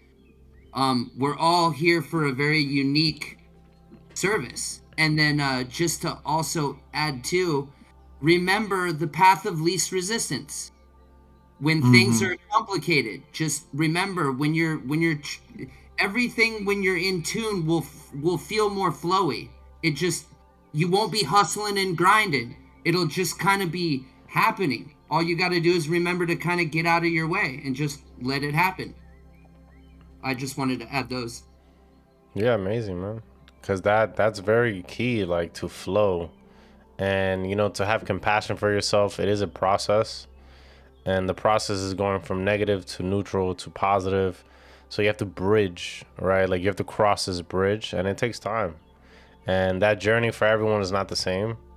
I can relate to what Chand was saying. Like, I tried a lot of things. I have so many like different careers that I just put on, and then I would take off. I would put on and take off, right? And then, I felt shame. And then my outside world kind of like projected this shame onto me. And then I was like, oh, what's happening? Why? And eventually I just let go, right? I just surrendered. And I said, you know what? I'm not even going to try anymore. I'm just going to let it come to me. And that was the best decision I made. And that came from a place of self-awareness, right? Like, I had the self-awareness to be like, dude, if you keep doing the same thing, expecting different results, that is the definition of insanity. Okay, I'm not crazy, or I'm not insane. Let me stop doing that. Let me try something new. Let me do a counter thing, like something that doesn't look productive, doing nothing. And then that thing led me to the thing that I was supposed to go to. So, yeah. How about you, Chan? Can you relate to that? I can definitely relate to the power of not doing. Um, like there's a great book by Lujan Matisse called, I forget the main title, but it's Being. Man, I'm butchering this. Anyway, it's all about a couple things. One of them is the power of not doing. Like when we sit and try to like have these ideas of wanting to put control on our lives and things in the world, we're not putting ourselves in a position to receive. We're like we gotta let the feminine aspect come in and do its thing. Like we can't just have this masculine gotta do all the time. When we take the step back and just let life breathe. Mm-hmm. The like Tej likes to talk about, we got the inward stroke and the outward stroke. Mm-hmm. We got to allow that inward stroke. We got to allow life to come in and bring us the guidance. Let things process inside of us so that our direction can start to recalibrate. It can be really difficult when it's just like, I need to make a change. I need to do this. I need to do this. I don't even know what to do. So I'm gonna just do. And yeah, well, we just take the time to sit back and kind of reflect and process our story and let this feminine dynamic come in. It's like there's a lot of fruits and vegetables, like the mango tree. In the book, he talks about the mango tree, and he got some disciples, and they're all going to the mango trees. He's like, okay, we're not gonna pull any of those mangoes off. We're gonna cut them early so they don't grow every year, except for this one tree. And he's like, the other ones we're not gonna harvest for 7 years. So every year they don't harvest any of the mango trees, except they trim the fruits off early, but then they harvest from the one. They leave one as like the control, and they open it every year. It's bitter. Mm. It's small and it's bitter. The skin's tough. These other trees, they're not doing. They're giving them the time, and the trees are responding. They're trying to make the fruits bigger and better and stronger so that they can pass their seeds on, be more attractive, because it's not happening year after year. So this natural not doing, not taking action, the trees themselves are evolving. And suddenly, after 7 years, the fruit becomes the juiciest mango fruit. Like it's just on their faces, The seeds are small. Yeah. It's a lot of flesh, right? So sometimes when we do take the time to not do, it's when we can really harvest the best fruit. Mm. And that time of not doing, it's a good period. It's like riding a wave. We have the ups and we have the downs, and those down times, it's good to take the breath in before we take the breath out, and just let everything kind of come together. Mm-hmm. And give ourselves the space and the pause, and just get rid of some of that stress and just allow things to be. Amazing. Yeah, man. I looked up the book. It's called The Power of Emptiness: Being, Knowing, and Not Doing. Thank you. And Thank you. It's so good. So good. He has it for free on his website right now. Oh, Actually, wow. I think if you sign up for the mailing list, I bought it on Amazon, finished reading it, went to his website to see what other books he had, and it was like, hey, we got it for free. But wow. I mean, yeah, I it's just always picked up good. It's always good to I just picked up support, his book on opening the third eye, so I can't wait to dive into that. Oh, wow. That sounds good. Another thing I was gonna say, that when I was listening to you, the word I heard was incubation.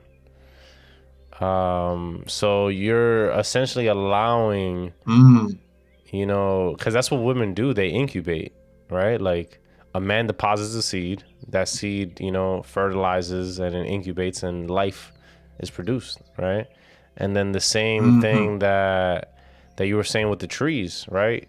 The fact that the trees weren't touched, they weren't basically harvested and they weren't rushed allowed the incubation process to mature and take its toll and his time, and then eventually at the end, through delayed gratification, the fruit was ripe. It was perfect, right? Yeah. And I think that's very powerful because in our society, that's not like a character trait we see presented, especially for men, because men is always doing. Mm-hmm. Man is always like the superhero and doing. And anytime that we talk about not doing, it's in a negative connotation. It's like, oh, he's lazy. Oh, he's unmotivated. He's not ambitious. Right? So I think that there's a lot of subliminal programming when it comes to not doing, because I had to fight. Like, that was a struggle for me, bro. Like, because one, I have a lot of Capricorn energy. I'm very like, I need to get things done, right? So not doing is like, oh my gosh, like, like I'm a failure. Like, I didn't do anything today. Mm. But in reality, no, I rested today. You know, like, that is what I did today. That was the purpose of the day, rest. And that is important. That's why your body, you go to sleep at night, because you need a rest, right? So yeah, man, you definitely made a lot of great points, John. And I'm gonna definitely look into getting this book, because this is really good. So yeah, I want to hear from Tej. Like, do you have any comments on this? Yeah, both of you guys just gave great wisdom and insight, and I'll speak a little bit to what you just spoke on, where how essentially by using your intuition you were able to identify the programming of society, and then remind yourself that you are doing, and then you no longer need to adhere to that social programming, because you know what your body needs and you're giving it to him. So that right there, that beautiful process, you just allowed yourself to not have the external pressures force into you to where you felt bad doing something that you know you need to be doing.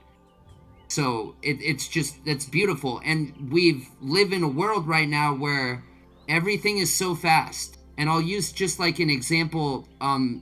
Hopefully this will land with most people. But like the first thing you do when you go to like military school or boot camp or anything like that is they start just barking orders at you real quick, like real fast, because it doesn't give you time to do anything except react. So right now, society is so fast. You got to do this, do that, that. I don't have time. I can't meditate. I can't. Slow down. Let incubation time happen. Let rest happen. In yoga, one of my favorite sayings is, so in between the individual asanas we do, we rest. We have like what we did at the end of the meditation. We have a moment where we just experience our experience. It's just as important as the doing of the kriya or the asana. Like, doing the asana is important, but resting after the asana is just as important, because if you don't rest, you can't let your prana reorient itself. You can't receive the benefits of all the work that you just did. So if you just go from one position right into the other one, you're not only doing twice as much work, but you're not getting any of the benefits of the work, because you're not allowing your body to receive. So when your heart pumps, it pumps all the blood out. Like, every heartbeat, it gives everything out, so that it has only one thing left to do, and that's surrender. Take in. So it's literally surrendered everything, and that's the only way it can then take the blood back in.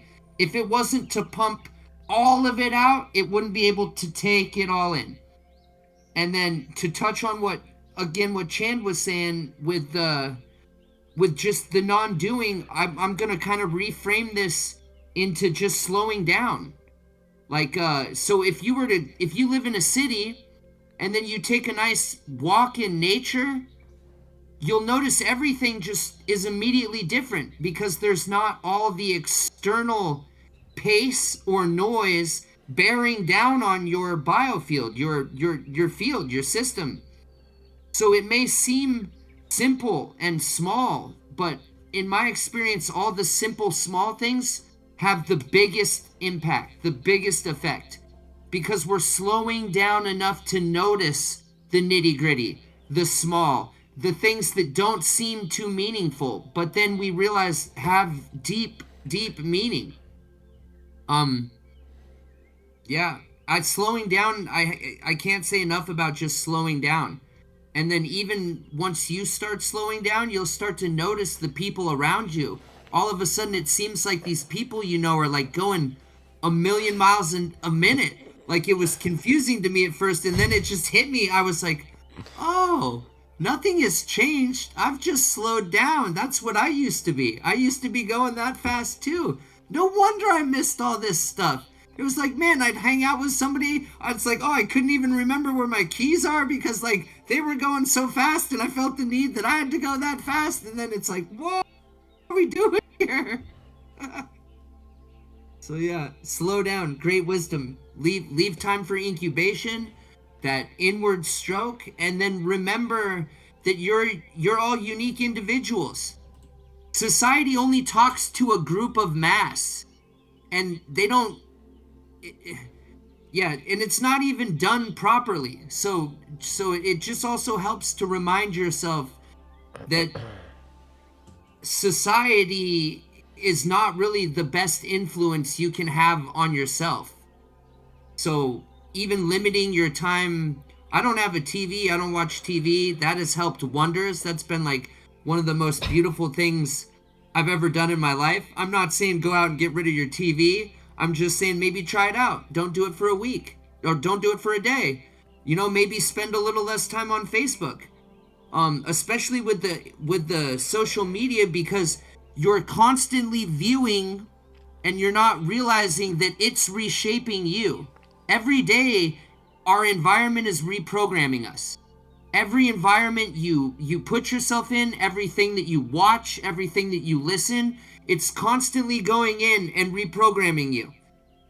You may not realize it, you may not believe in it, but like it's happening. And the more they learn about our memory and neuroscience, they every time you have a memory of something, your brain's doing that. You're pulling out this old file and your brain's kind of like photoshopping it to your best version of it at that point in time, at that mindset that you're in. And so, not to bring it all back around, our bodies are capable of these, are quantum. We're capable of quantum, everything. Accessing it, tapping into it, the knowledge, the space, the time. So just experiment, slow down, respect your own process, respect your own timeline. And just remember, you can't do it wrong. As long as you're honest with yourself and you continue to try, there is no failing. Yeah, Tej, what you said, man. Just about TV and social media. I just wanted to comment on that, like totally validate that, because it's like where our attention is, like our sense of attention. Like we can only really pay attention to one thing at a time. Realistically, we can think about something else, but then our attention is really over there. But our attention is the back door into our consciousness. And like we can either use it intentionally, or we can just kind of be automatic, and now we're being given these downloads, right? And they're programming us. Or we can use our attention to program ourselves. It really is just like this big programming stream. It's like, yeah, I use my attention to study how I can level up in my life all the time. I don't watch TV either. I really don't. I just use YouTube mostly, just listen to books at this point, because I can't even, it's like it's all trash on there anymore for the most part. I feel like I feel like our group's really trying to do something helpful here, and there are others out there doing the same, but there's just so much like cash grab and all that. But you know, but I want to go to like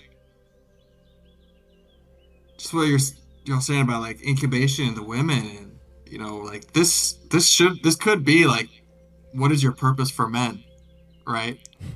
But society has programmed women in this masculine way too. Like you said, Tej, like there's this generalized message that goes out for programming. It's like, but the women are also going, I need to do, just as much as the men are, Mm-hmm. you know? And on top of that, they have to be women. They still gotta incubate a child and all these other things. Not that they have to, but many choose to. Um, so yeah, there is this like, and that's the matrix. That is the pattern that holds the mindset of many people, and it's until you like have the awareness to break out of that. You know, the Matrix, the movie is an interesting sci-fi, but I've studied it for many years. I used to fall asleep watching it every night as a teenager. I had it on DVD, but really, it is just like, you know, in mathematics, the matrix is just a grid of numbers. Mm-hmm. 1 1 1 2 2 2 0 0. Yeah, it's just like it looks like a grid with numbers in it. Yep. So it's just like a field, and what exists in that field is a matrix. And when you can step out of that field, you gotta step out of the matrix. You step out of the programming of I gotta do all the time. Now you stepped out of that matrix. You step out of like I just gotta do what I was told. Instead, you start following what's my purpose. You're stepping out of a matrix and creating your own matrix.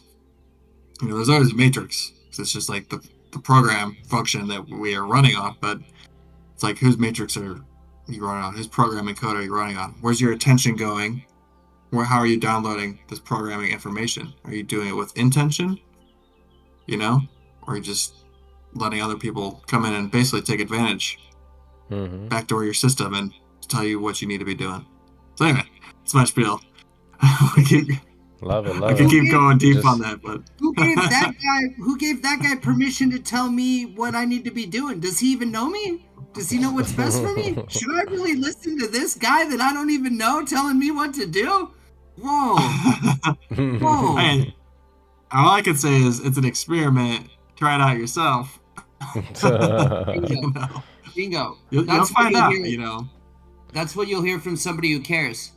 Don't listen to me. Yes, Do your sir. own research. Yes, sir. That right there is Yeah, the yeah. key. That is the key. Real quick, guys. I'm just want trying to to bring get to your data. just bring to your awareness. We are 1 hour and 58 minutes in so far.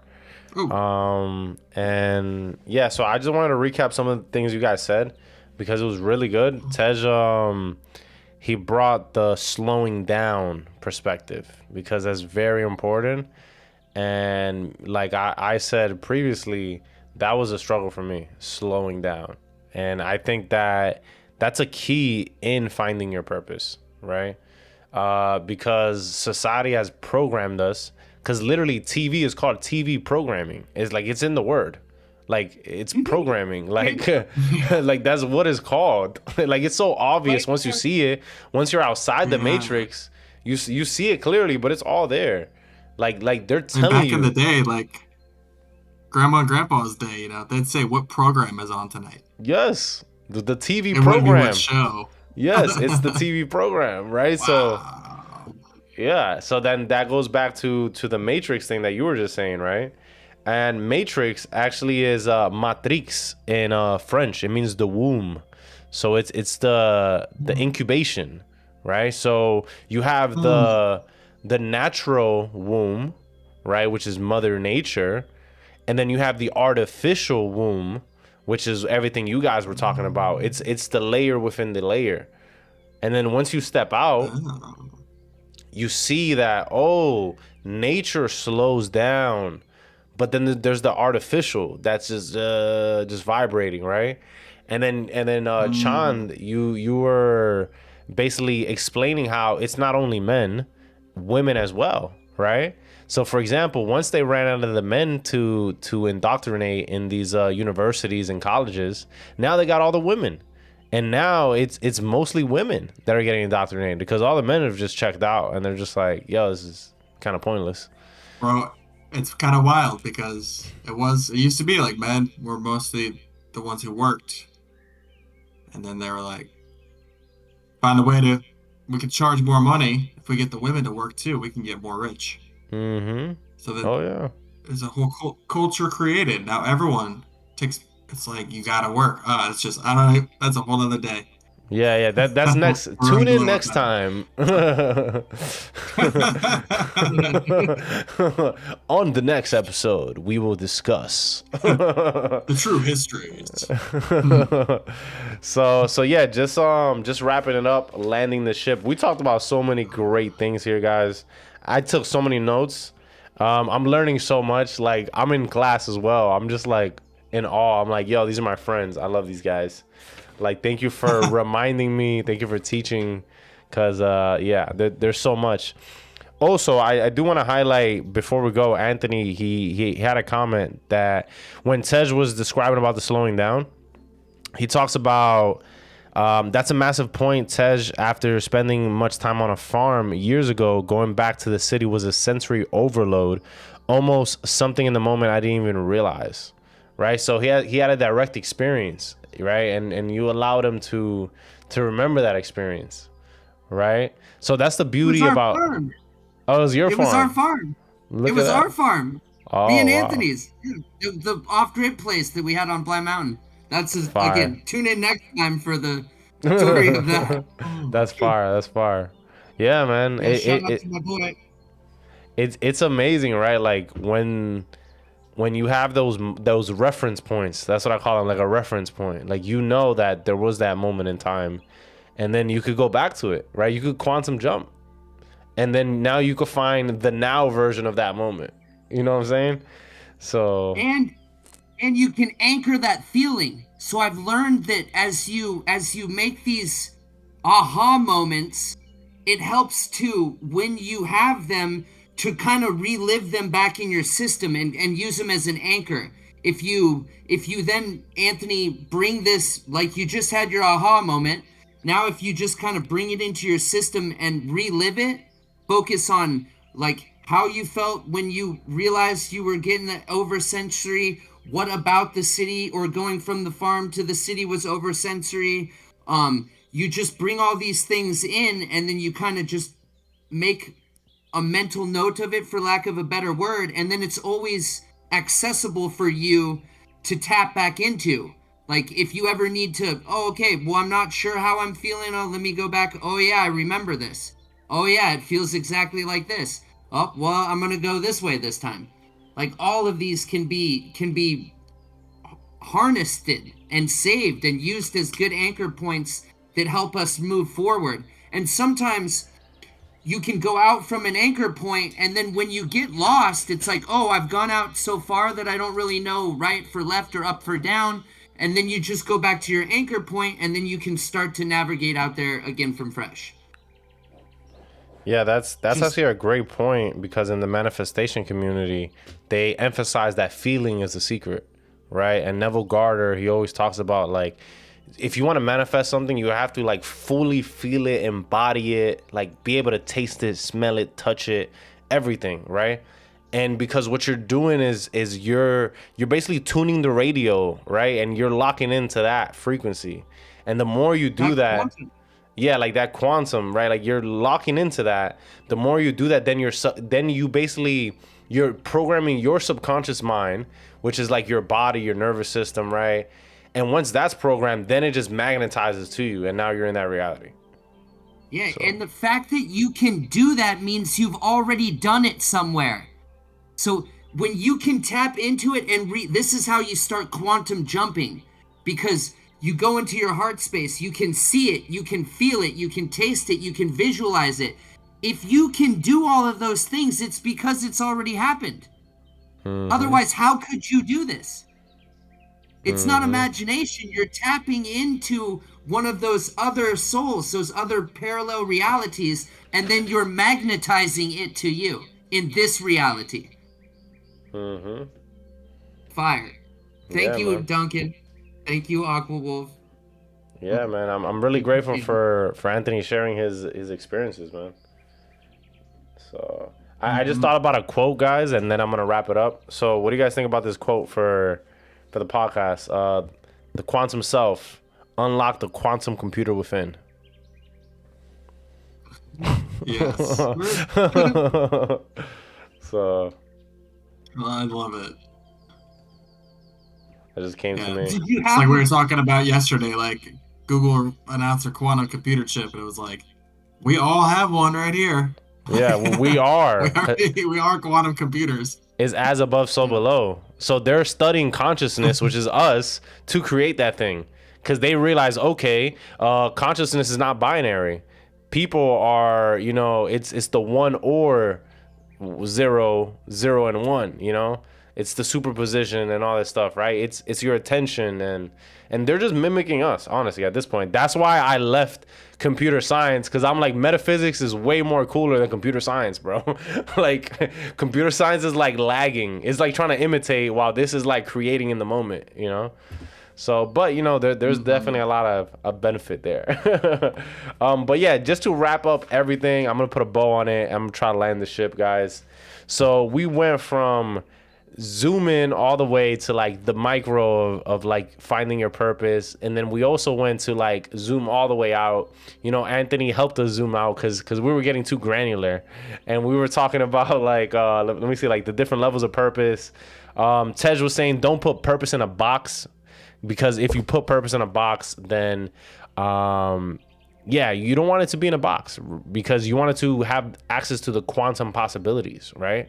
So just make sure that also on your day-to-day, you're activating your self-awareness, because every day's purpose might change. So you have like your overarching purpose, and then your daily purpose might oscillate, or it might change with the seasons, right?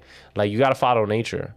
And also, Tej also reminds us to always come back to the breath. That's your anchor, right? Especially when you're in a transition, going from like, I've given myself to this thing that I didn't really care about for so long, and now I'm trying to be more self-aware and aligned with my inner self. Just anchor in your breath, have compassion, and Chand also just illumines so many things of like just stillness, the nothingness, right? Allowing the divine feminine within you, because we all have these polarities, right? We live in duality, but we have the yin and the yang, the divine feminine, the divine masculine, right? And it flows, right? It oscillates. It's a dance, right?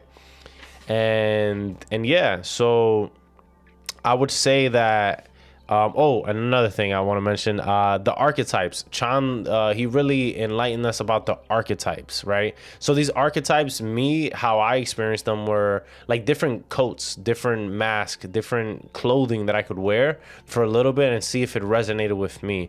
See if my higher self, right, gave me a thumbs up, right? And once you have that thumbs up, you're like, all right, cool. Like I felt that, like it's something that felt natural, organic, effortless, right? And that's the key to all of this, right? Is that you want to take the path of least resistance, right? Because if there is resistance and friction, you're probably going to be in a place where you're probably going to learn a lesson, because there's going to be obstacles, right? But when you're flowing, you're going, right? You're going to the place, right? So yeah, man, as I'm flowing as well, right? You don't think, right? Yeah. I like to improvise, because it gets you out of your logical mind, right? Like when you start rapping and freestyling and just like improv, just any type of improv jazz, improv, just acting, right?